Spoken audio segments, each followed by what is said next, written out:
सिवूड sector 48 येथील doctor Babasaheb Ambedkar उद्यान, त्याचबरोबर गटार आणि डस्टबिन या घोटाळ्याबाबत सातत्याने पाठपुरावा करून आयुक्तांनी चौकशी अधिकारी म्हणून अतिरिक्त आयुक्तांची नियुक्ती केली. त्यांनी गेली 5-6 महिन्यापूर्वी अहवालही दिला, परंतु त्यात दोषी आढळलेले असताना देखील आयुक्तांनी कारवाई करण्यात टाळाटाळ केली. म्हणून याविषयी आम्ही माननीय उपाध्यक्ष महाराष्ट्र राज्य विधानसभा यांच्याकडे न्याय मागितला, त्यांच्याकडे तक्रार दाखल केली. त्या अनुषंगाने गेल्या 8 दिवसापूर्वी तिथं हेरिंग झाली. त्या हेरिंगला माननीय अतिरिक्त आयुक्त तथा चौकशी अधिकारी सुनील पवार साहेब, प्रशासन उपायुक्त पालंडे साहेब आणि शहर अभियंता शिरीषजी उपस्थित होते. त्या चर्चेदरम्यान किंवा त्या हेरिंगच्या दरम्यान माननीय अतिरिक्त आयुक्त चौकशी अधिकाऱ्यांनी स्पष्टपणे कबूल केलं की उद्यान डॉक्टर बाबासाहेब आंबेडकर उद्यानामध्ये मातीचा घोटाळा झाला, त्याचं कसल्याही प्रकारची रॉयल्टी भरलेली नाही. त्याचबरोबर त्या उद्यानामध्ये आवश्यक असणारी उद्यान विभागाची कामं उद्यान विभागाऐवजी शहर अभियंता विभागाने केली, जी चुकीची आहेत, नियमबाह्य आहेत. त्याचबरोबर गटर कामामध्ये ज्या ठिकाणी गटरची गरज नव्हती त्या ठिकाणी गटर बांधलेले, त्या गटरामध्ये एक थेंबही पाणी जात नाही. वन साईड स्लोप, दुसऱ्या बाजूला गटर फुटपाथ असताना विरुद्ध दिशेला गटर बांधलं. शिवाय त्याची फाईल हरवली गेली का चोरीला गेली त्याचाही काही रेकॉर्ड नाही.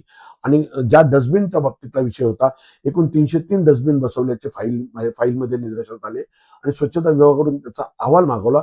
त्यावेळेस त्यांना 287 डस्टबिन आढळल्या अहवालामध्ये आणि एकूण उरलेल्या 43 डस्टबिन आहेत त्या 43 डस्टबिन चोरीला गेल्या किंवा हरवल्या याचं कुठेही पोलीस स्टेशनला रेकॉर्ड नाही किंवा त्या डम्पिंग ग्राउंडला जमा केल्या असंही रेकॉर्ड नाही. म्हणजे त्या बोगस बिलं काढली गेली काय हे देखील त्या अहवालातून सिद्ध झालेले. म्हणून याविषयी आमची आयुक्तांना विनंती आहे की यात म्हणजे जे दोषी अधिकारी असतील, ठेकेदार असतील, त्यांच्यावर कारवाई झाली पाहिजे, त्यांच्यावर गुन्हे दाखल झाले पाहिजे. आणि त्याच्याही पलीकडे मला आश्चर्य वाटतं आयुक्तांचं, या विषयामध्ये गटार घोटाळ्यात जो उपअभियंता दोषी आहे त्या उपअभियंत्याला कार्यकारी अभियंत्याचा अतिरिक्त चार्ज देऊन वाशी विभाग कार्यालय आणि तुमचं ठाणे बेलापूरचं 400 ब्रिजचं काम त्यांना देण्यात आलं. हे फार मोठी दुर्दैवी बाब आहे. म्हणजे आयुक्त साहेब भ्रष्टाचाराच्या विरुद्ध काम करतायत का भ्रष्टाचारांसाठी समर्थनात काम करतायत?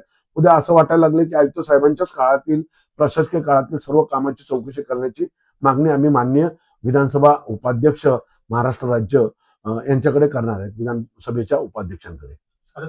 साहेब, हे माननीय उपाध्यक्ष विधानसभा यांच्या इथं झालेली हिअरिंग आहे आणि हे त्याचं मिनिट्स आहे.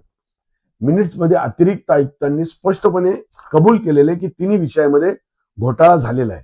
आणि एवढंच नव्हे तर माननीय उपाध्यक्ष यांनी त्याच्या मिनिट्समध्ये आदेश दिलेले आहेत की जे दोषी ठेकेदार आणि अधिकारी आहेत त्यांच्यावर जाणीवपूर्वक पालिका कारवाई करत नाही तरी पुढील 7 दिवसात त्यांनी कारवाई करावी आणि केलेल्या कारवाईचा तपशील कार्यालयात कळवावा.